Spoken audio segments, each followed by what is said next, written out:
আমার এই বাড়িতে থাকতে দিব না, বাইর করে দিব। খালি মায়া মায়া মায়া, তোমার অতীত। মায়ার জিকির করা কবে বন্ধ করবা?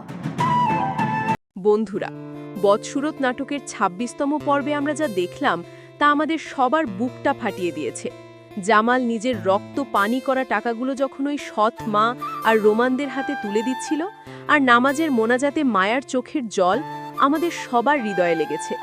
কিন্তু গল্প কি এখানেই শেষ? মোটেও না।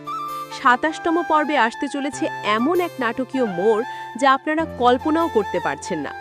জামাল কি সত্যিই নিঃস্ব হয়ে যাবে, নাকি মায়ার প্রতি তার এই ভালোবাসা নতুন কোনো পথ দেখাবে? সব কিছু জানাবো আজকের ভিডিওতে। তবে শুরু করার আগে ভিডিওটিতে একটি লাইক দিয়ে আমাদের সাথেই থাকুন। আর আপনি যদি এই চ্যানেলে নতুন হয়ে থাকেন তবে এখনই সাবস্ক্রাইব করে বেল আইকনটি বাজিয়ে দিন, যাতে পরের আপডেটটি মিস না হয়। ২৬তম পর্বের শেষে আমরা দেখেছি জামাল যে কুরআন শরীফ ছুঁয়ে কথা দিয়েছিল সেই কথা রাখতে সবার কাছে টাকা তুলে দিয়েছে। কিন্তু ২৭তম পর্বে আমরা দেখতে পাবো এই ১,৩০,০০০ টাকা পাওয়ার পর সৎ মা, রোমান আর রাজিয়ার লোভ আরও বেড়ে গেছে। তারা এখন ভাবছে জামালকে এভাবে চাপ দিয়ে আরও টাকা হাতিয়ে নেওয়া সম্ভব। অন্যদিকে মায়া মানসিকভাবে পুরোপুরি ভেঙে পড়বে। সে একদিকে বিদেশে থাকা স্বামী বদরুলের জন্য দুশ্চিন্তা করবে, অন্যদিকে জামালের শ্বাসরুদ্ধকর অসহায়তা অবস্থা দেখে মায়ার খুবই খারাপ লাগবে। ২৭তম পর্বে আমরা দেখতে পারি মায়া হয়তো জামালের অগোচরেই কোনো বড় সিদ্ধান্ত নেবে, যাতে জামালকে আর এই অপমান সহ্য করতে না হয়।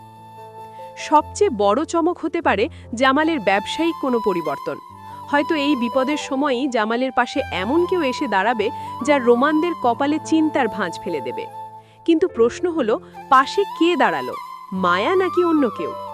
কিন্তু প্রশ্ন হলো, বদরুল কি মায়ার এই কষ্টগুলো বুঝতে পারবে, নাকি দূর প্রবাসে বসে সেও কোনো ভুল বুঝাবুঝির শিকার হবে?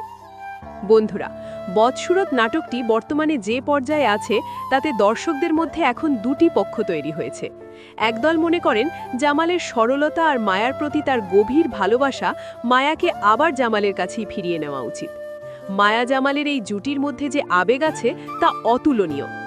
আবার অন্য দল মনে করেন বদরুল মায়ার বর্তমান স্বামী এবং সে মায়ার সুখের জন্যই বিদেশে হাড় ভাঙা খাটুনি খাটছে, তাই মায়ার উচিত বদরুলের প্রতি অনুগত থাকা। এখন আপনাদের কাছে আমার প্রশ্ন, আপনাদের কাছে কোন জুটিটি সবচেয়ে বেশি প্রিয়?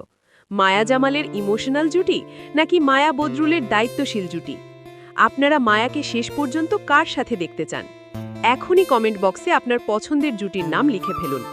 আপনাদের কমেন্টগুলো আমরা পরের ভিডিওতে তুলে ধরার চেষ্টা করব। আপনারা অনেকেই জানতে চেয়েছেন ২৭তম পর্বটি কখন আসবে। যতটুকু জানা গেছে আগামী ২৭ মার্চ দুপুর ৩:৩০ আপনারা ঈগল মিউজিকের অফিসিয়াল চ্যানেলে নতুন পর্বটি দেখতে পাবেন। বন্ধুরা, আপনারা আমাদের এই ভিডিওটি কে কোন জেলা থেকে দেখছেন? দেশের বাইরে থেকেও অনেকে আমাদের সাথে যুক্ত থাকেন। আপনার জেলার নাম বা দেশের নাম আমাদের কমেন্ট করে জানান। আপনাদের এই ভালোবাসা আর মন্তব্য আমাদের ভিডিও বানাতে অনেক বেশি অনুপ্রেরণা দেয়। তো বন্ধুরা, ২৭তম পর্বের জন্য অপেক্ষা করুন আর দেখতে থাকুন জামালের সেই লড়াই। ভিডিওটি ভালো লাগলে বন্ধুদের সাথে শেয়ার করুন। আজকের মতো বিদায় নিচ্ছি। দেখা হবে পরের ভিডিওতে। ধন্যবাদ।